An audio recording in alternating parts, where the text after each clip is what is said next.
Well, thank you everybody for attending our session today, understanding the impact of work stoppage and headcount reduction on your portfolio. My name is Greg Bailey. This is me here, and we also have Sean Palis, who's going to be doing the main part of the presentation today. So thank you again for attending the session today. And thank you very much, Sean, for being here. Absolutely, Greg. As we get kicked off, just to let you know, we are Tempest Resource by Prosimetry. We have quite a few clients around the world, and I know even on this session we've got a number of clients that are in Europe and Asia, and obviously a lot of people in North America. So we do want to express we hope everybody's doing well. Obviously everybody's hunkered down, and we're excited that you're on this session today. So again, lots of clients all over the world. And with that, I'm going to turn it over to Sean and let Sean go through our session today on the presentation. So Sean, I'll turn it over to you.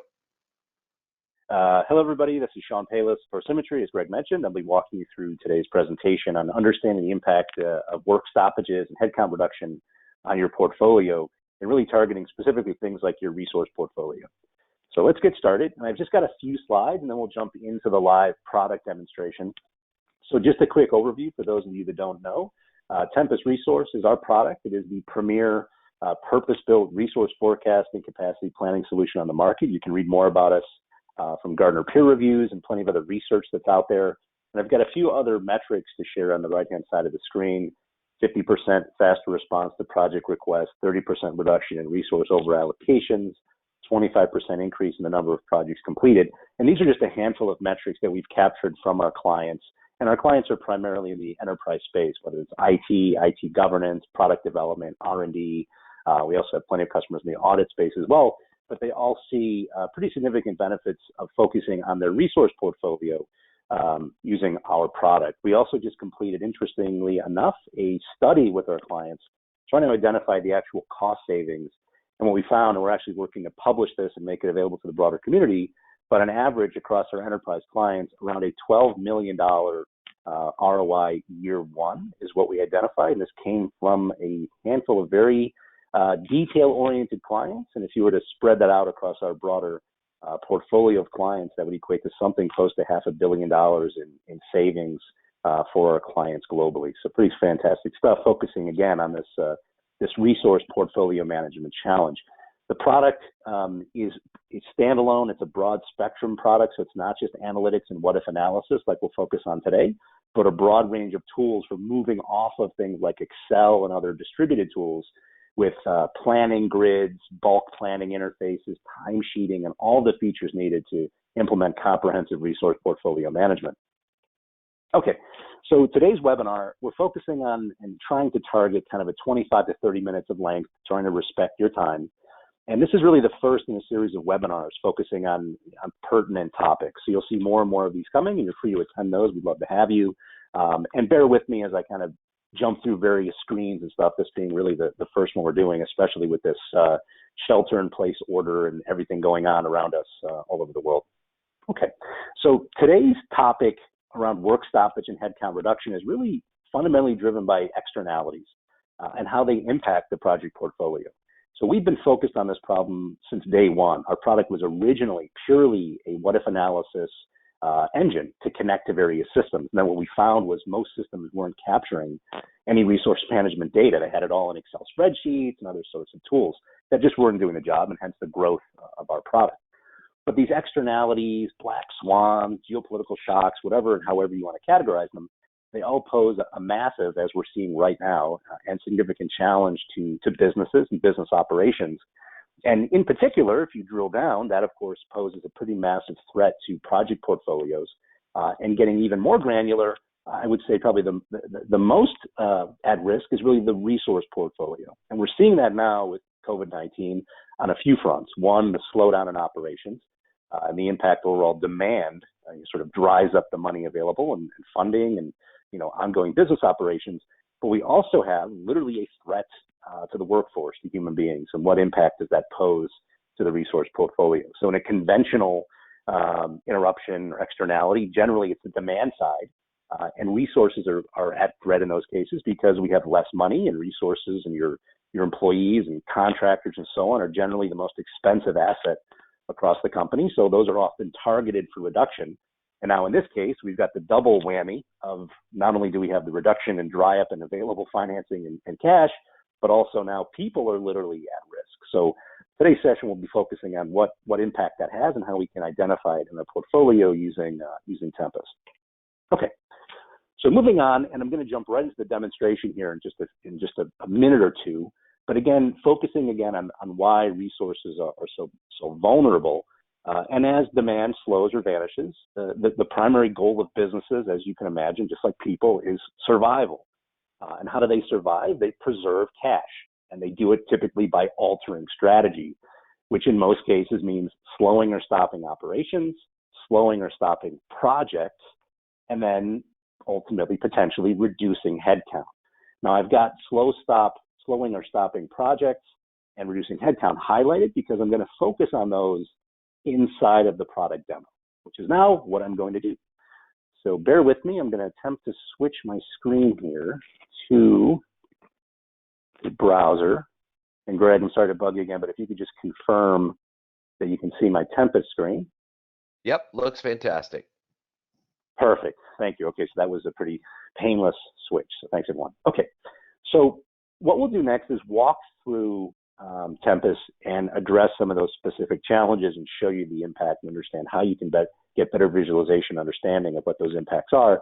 Before I do it, I'll just give you really quickly in a few clicks here to show you some of the underlying data that are used to supply us with the data needed for the analysis. So I'm logged into Tempest now. It's a purely web-based application. So I'm using Chrome in this case to connect. And you can see we have a centralized resource pool, which can consist of named, generic, as well as generic placeholder resources, to be hired resources, W-2, contractor, full-time, part-time, all of that is maintained here.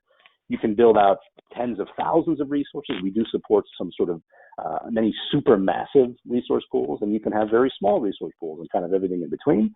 These can be uploaded from Excel. They can be bulk edited. The point being we have a centralized place to track and manage all of our resources, along with all of their attributes, along with all of their capacity information. So their time-phased base capacity and net capacity in terms of hours or FTE. And these things can be set globally. They can be set in bulk. But we have all of the underpinnings necessary for really the denominator in our allocation type calculations. Additionally, we have a centralized project store. Now, I'm showing you the single project editing screens, and this gives me a listing of the projects I have access to, and there's so much more here. We won't go into detail, but we allow you to track and plan in a variety of different methods, most commonly using Excel-like interfaces where I can plan by month, week, day, or quarter, by hours, by cost, by FTE, by FTE percentage, or by man days. All of this is entirely controlled by you with real-time heat mapping and a range of other planning options as well. So we have both high-level grids for forecasting, and then, of course, we also have very detailed scheduling capabilities. So you get to forecast and plan however you wish to do so. And our most common competitor, frankly, is Excel. So we're usually moving people into our cloud from Excel.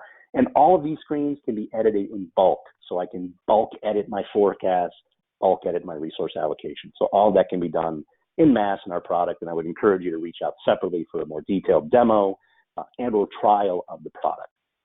Okay, now ultimately all these data come together and they're available, and everything can be accessed, by the way, through the API or through the screens here. But then we have a built-in reporting engine. So the reporting data all roll up into these types of purpose-built supply-demand analysis type of interfaces. Where are my gaps? Shale charts, mountain charts, stack bar, supply-demand analysis, all interactive in these types of reports and dashboards. So far we've looked purely at all just, a range of static data and data where we can, or interfaces where we can manipulate the data. But as we've called out as part of the topic of this webinar, how can I understand what those impacts will have on my resource and project portfolio? Now, to do that, we have a built-in sort of bleeding edge, in my opinion, Whatif Analysis engine. And when I click on this, this will launch the Whatif Analysis aspect of the product, which allows me to pull together data from across the entire system into what we call models. And these models let us assemble our view of the world with a range of assumptions, various projects, resources, timeframes, priorities, coefficients, and so on.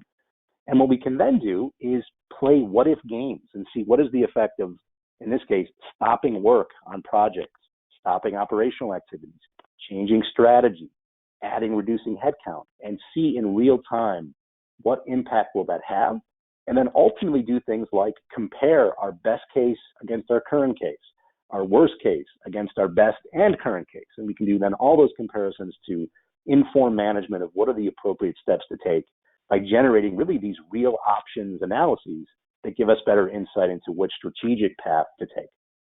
Okay, so what we'll do next is create a model. These are read-only. You really can't cause any problems with this. And let's say this is, I'll just call this forecast update 2020. You can make your models private or shared. In this case, I'm going to choose a time frame that really starts this month. So we'll say, looking from this month out maybe 5 years, we want to simulate and look at our portfolio and make adjustments. I can then choose how I want to look at and roll up my resources. You could choose multiple options here, and these are all configurable values. So you can have roles and skills and departments and locations, and you can stack them together. So I could say, maybe I want to look at these things by position, and within position, I want all of these positions. And then maybe I want to drill down from position into employment basis or department or role or really any other attribute. But in this case, I'm going to keep it simple, and we'll just do one level. I can choose priorities and underlying data sets, coefficients for likelihood of award or likelihood of technical success and things of that nature. And then I choose the projects to include. And each project has two different data sets, so lots of options here. You can have sort of allocation and demand data sets, which you can use interchangeably and use them differently according to different models. And you can also set in place a range of additional filters. So perhaps you want to look at the overall demand, global demand for particular types of work, being satisfied with resources from just specific geographies, which gives you additional modeling capabilities, much more advanced than, frankly, some of the things we'll look at in today's session. And again, query us if you'd like to see this in more detail. So I have my model set up. I'll save. This gets created. There it is. And what I can now do is literally jump right into an analysis. So to do that, I would click on the model. It's going to go and retrieve all the information from the underlying system. So I've got a listing of all the projects. I have a listing of all the resources I selected. There's a splitter in the center of the screen, so I can see more of the projects and initiatives, more of the dynamic resource views. And the product has a range of different analytical views. We'll focus primarily on the heat map, since that's probably one of the easiest to work with. But you'll see graphing views and grid views and cool map views and delta views, and all of these are designed for specific purposes and driven by voice of customer. But to keep things fairly brief, where I want to start is just discussing things like, well, what is the effect of changing project timing, or what is the effect of the actual work stoppage itself? Now, this can be done at the individual project or initiative level.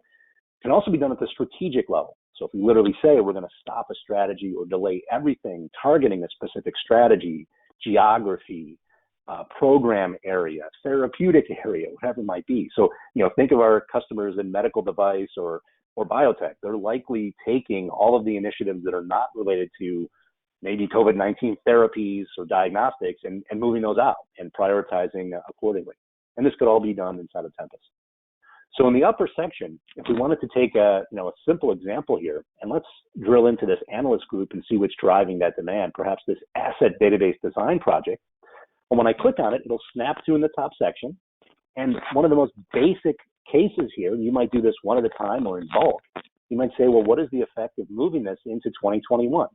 And I can now simply click and drag. You'll notice the system moves these things in real time. Notice the overallocation has been removed in this particular case, but it underscores the capability where I can simply take objects, view their prior position, their new position, everything's captured in an undo stack, and all of my data now down below update accordingly, whether it's FTE, hours worked, costs, and so on are all immediately displayed. And then we also get access to things like this delta view to show me the before and after effect. Now that was a case where we actually resolve things, but what if it's much more dire? Again, we have this nature or possibility of a work stoppage. Well, one option is to, again, take things that we have planned and simply move them out. So again, if we're now moving this Aurora Phase 15, this Barcelona 13, what are the effects of moving these things out on our resource portfolio, which we could access here. We could also access under the grid view things like our financial information. So looking at resource-related costs and including things like heat maps on top of these data. So these can now be viewed in real time, making decisions hand in hand with other decision makers, executives, whomever it may be. So we can see the effects of moving things. We could also understand the effects of delaying or canceling or putting things on hold outright. Now, from within this project management or project slider grid, I can take individual projects and do things like, well, let's exclude this project. So literally cancel it or put it on hold.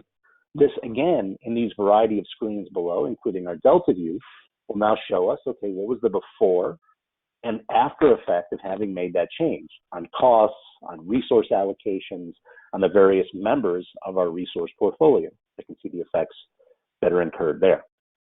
Now, perhaps even more importantly, and as we call out in the title, how about the effects of headcount reduction? So right now we're seeing a fairly, underallocated grouping of resources. So there might be room here to trim without causing, a broader impact to operations or project delivery. From within this grid itself, I can target specific areas based on how I've designed my model. And perhaps I want to target my development group. Maybe this is one of the largest ones. Well, within our product, you can do things like increase the headcount, or you can decrease. And when we decrease, we could choose either individual people, which is a little bit, not so nice, but that's okay. Or we can do this by percentage. So a bit more humanely, and perhaps tell the system that, if things continue the way they're going, in May, starting maybe the first full week, we're going to have to reduce this group by something like 75%.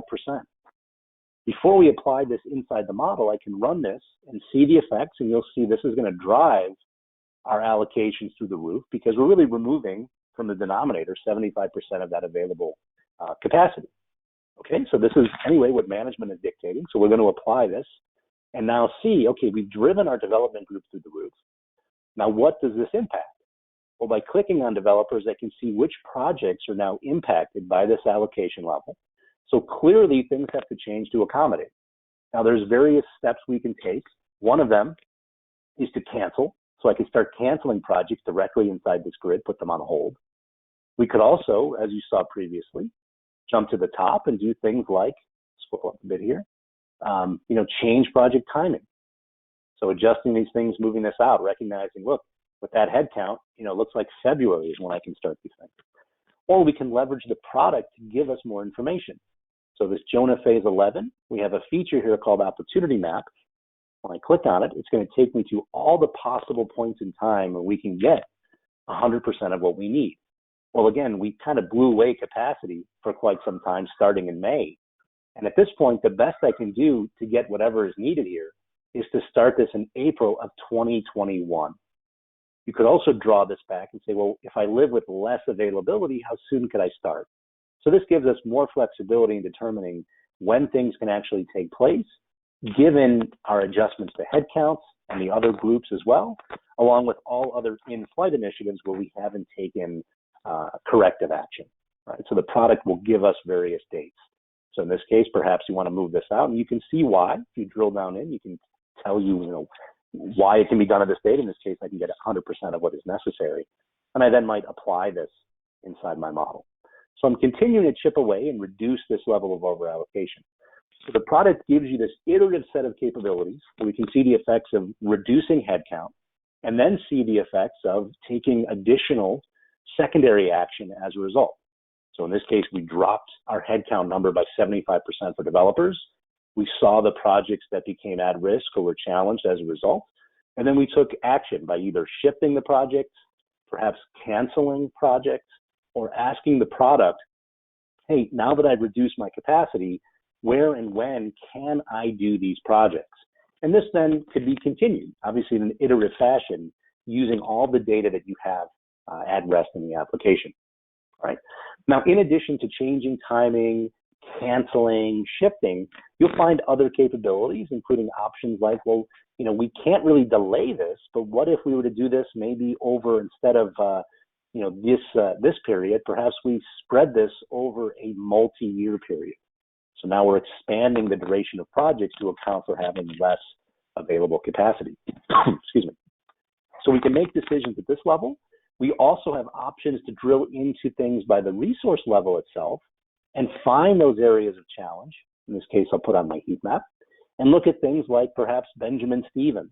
We can see those projects that are at risk as a result, drill down into those initiatives or those activities, and do things like a resource replace.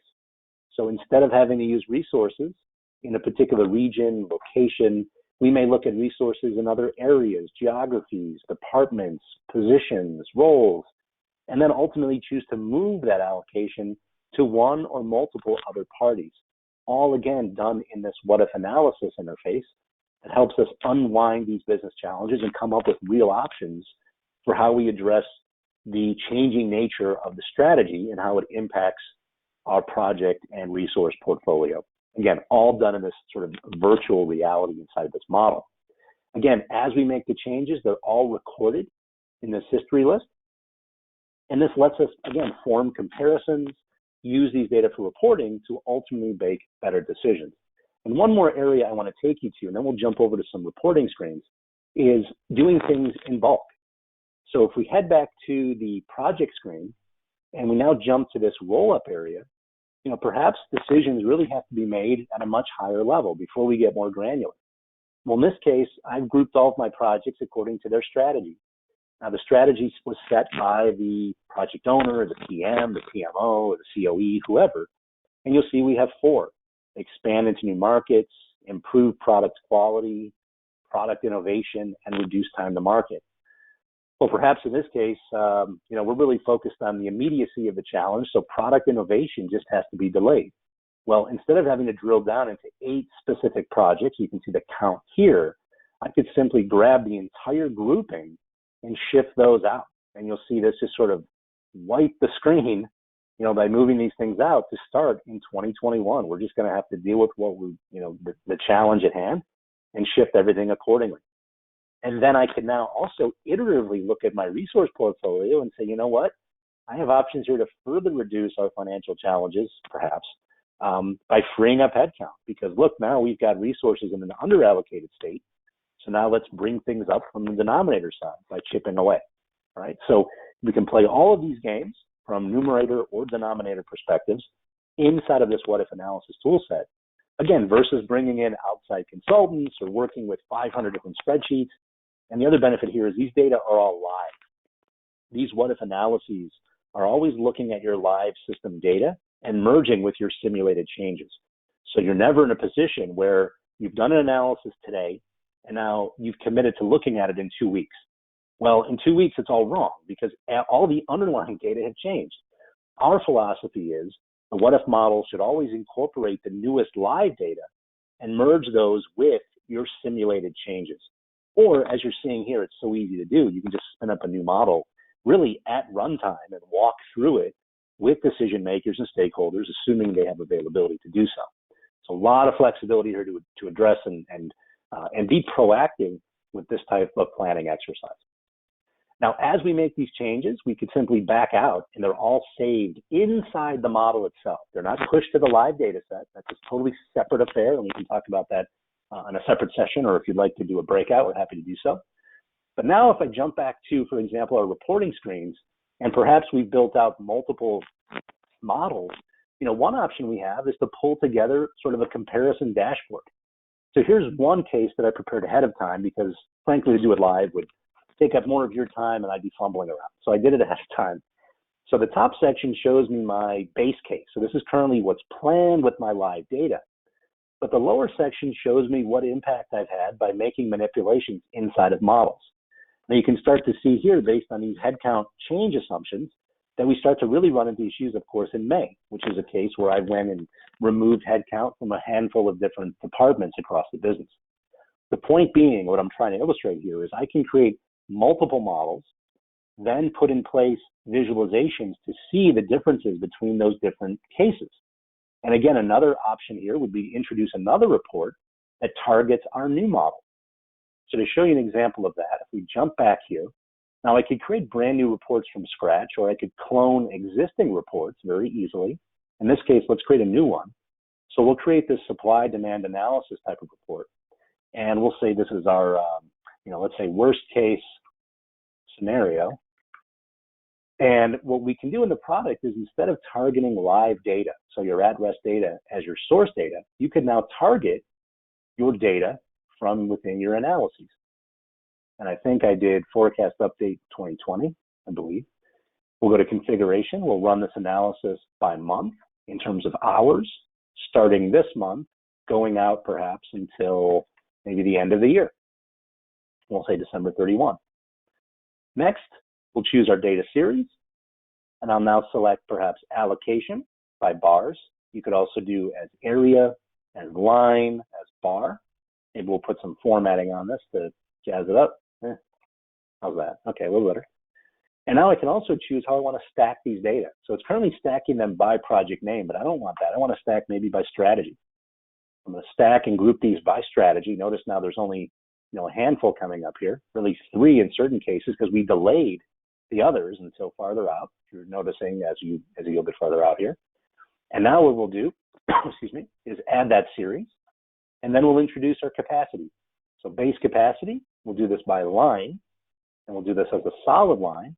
And notice, again, like we saw inside our model, by shifting out all of that work and then keeping those, and then essentially keeping most of the headcount in place, you'll see we've got a ton of remaining availability here. So I'll add this series and save. That's okay. So now I've got lots of room to make up, which means I could bring projects back, or I could chip away at my resources if cost savings was really the most important aspect to our ongoing business operations. And then we can do things like introducing these reports together. So if we went back to our comparison view, put this in the edit mode, I can now switch to a 3-panel layout and introduce that report. And I can now view the 3 reports side by side to make better decisions on essentially which path to take. Okay. All right, well, that was really the focus of what I was hoping to cover. Hope I didn't go too fast, but I wanted to keep us sort of under that 30-minute threshold. It looks like we're just at about 2 minutes under. So what I'm going to do is switch back to PowerPoint, go to our next slide. Okay, well, so next steps, feel free to contact us, myself or Greg, and I'll put that slide back up in a moment.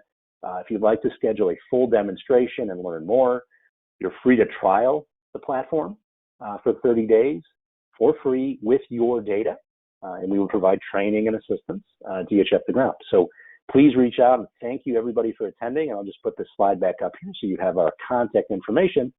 And that's it, Greg. I don't know if you have any closing remarks, but at this point, I think we can wrap up. Nope, I think that was excellent. And now, if anybody does have any questions, feel free to use the either put them in the chat box, or if you do the raise hand, I can unmute you. So we'll just stay on the line here for a couple of minutes if there's any questions. But if not, thank you very much for the session, and everybody have a great week.